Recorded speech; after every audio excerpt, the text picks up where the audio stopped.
आज का जो इवेंट है पार्क लॉन्च का अनकॉन्फ्रेंस है, इस्लामाबाद में हो रही है। ये दुनिया में मुख्तलिफ पहले वेन्यूज़ पे होती रही। ग्रेट इवेंट, इन्वेस्टर्स भी हैं, प्राइवेट सेक्टर है, इंडस्ट्री है, स्टार्टअप्स हैं, गवर्नमेंट के लोग मौजूद हैं। तो मेरे ख्याल से कि बहुत अच्छा इवेंट है where everybody gets to meet each other और exposure, networking, and that's essentially what the ecosystem looks like and कैसे हम एक दूसरे को सपोर्ट कर सकते हैं, वो ऐसे प्लेटफॉर्म से हमारे साथ हैं।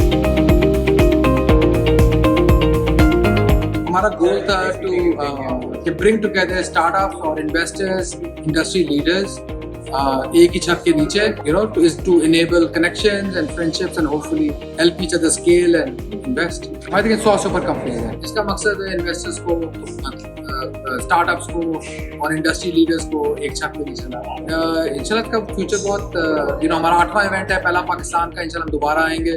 पाकिस्तान बहुत जल्द तेजी से कर रहा है। द यंग यूथ पाकिस्तान में बहुत ज़्यादा है, एडॉप्शन डिजिटाइजेशन की बहुत ज़्यादा है। तो मैं तो उसका फ्यूचर बहुत ज़्यादा पॉजिटिव देखता हूँ।